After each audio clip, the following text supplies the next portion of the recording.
السلام علیکم قیس بھائی، میں بنت ہوا بات کر رہی ہوں اور میں آپ کو ایک مشورہ دینا چاہتی ہوں۔ میں چاہتی ہوں کہ ایک میٹنگ ارینج کی جائے اور اس میٹنگ میں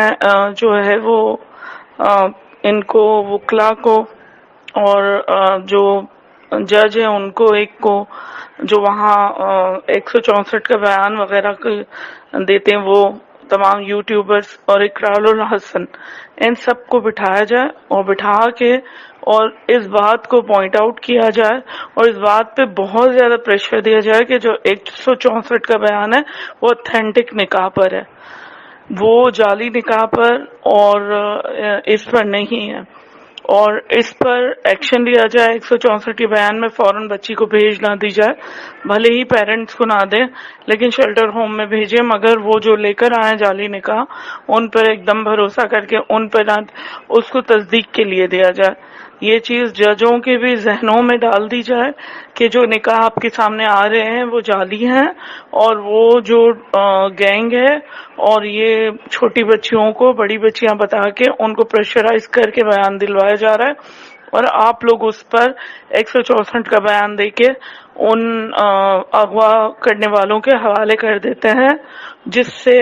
زندگیاں تباہ ہو رہی ہیں، جس سے یہ جب ججوں کی ذہنوں میں جائے گا تو ان کو سمجھ آئے گا کہ یہ جو آئیں اور وہ شک کی نظر سے بھی پھر دیکھیں گے ہر نکاح کو اور ہر نکاح کی تصدیق کروائیں گے، اس کے بعد وہ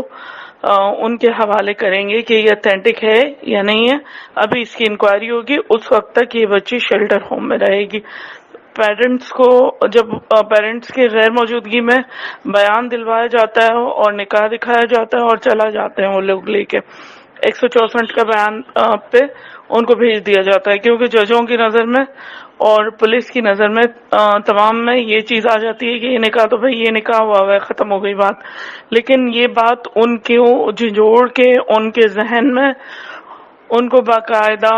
ان کا مائنڈ میک اپ کیا جائے گا اس بات کے لیے کہ بھائی یہ جو نکاح آ رہے ہیں اور آتے رہے ہیں، جس پر آپ بیان دیتے رہے ہیں اور جس پر آپ ان لوگوں کے حوالے کرتے رہے، یہ جعلی تھے، فراڈ تھے، نہ صرف آپ لوگوں کے ساتھ، پیرنٹس کے ساتھ، اس بچے کے ساتھ، تمام لوگوں کے ساتھ یہ کھیل کھیلا جا رہا ہے اور یہ ایک گینگ ہے۔ اور اب آپ لوگ 164 کا جو بیان دے کر اور اس کو خارج نہ کیا جائے بلکہ اس پہ تصدیق کی جائے، اور یہ ایک ٹیم جب بٹھائی جائے گی اور بٹھانے کے بعد جب وکیلوں کے ذہنوں میں، ججوں کے ذہنوں میں اور تمام یوٹیوبرز میں، اقرار الحسن کو، سب کو جب یہ بات پتہ ہوگی کہ اب اس پہ کام ہو رہا ہے، تو جب کوئی نیا کیس آئے گا یا پرانا کیس آئے گا تو فوراً پتہ چل جائے گا کہ اب اس کو ہمیں آپریشن کرنا ہے اور حقیقت نکالنی ہے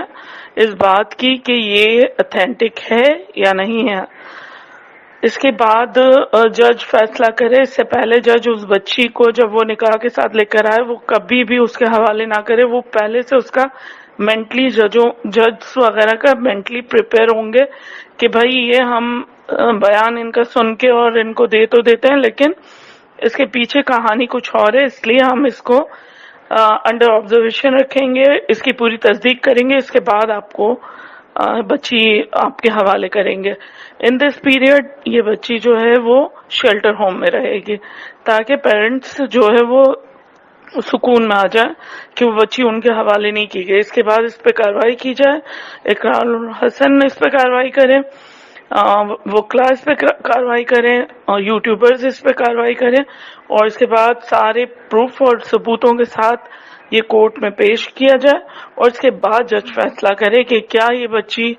اب ان کے حوالے کرنے جیسی ہے۔ ڈیفینیٹلی وہ نہیں ہوگی اور وہ اریسٹ ہوں گے، وہ بچی پیرنٹس کے حوالے ہوگی، اور وہ جس پریشر میں بیان دے رہی ہے وہ بھی سارا ثبوت کے ساتھ سامنے آئے گا، اور وہ نکاح جعلی ہے وہ بھی ثبوت کے ساتھ سامنے آئے گا۔ اس کے بعد جو جج فیصلہ کریں گے وہ کبھی بھی 164 کا فیصلہ نہیں کریں گے۔ تو یہ میرا نمبر 1 جو ہے وہ مشورہ ہے، اور یہ ایسا مشورہ ہے کہ اس سے سب سے پہلے ہم کسی بھی چیز کو جب پریپیئر کرتے ہیں تو پلان کرتے ہیں، جس طرح یہ گینگ اور گندگی کی طرف پلانرز ہوتے ہیں، اسی طرح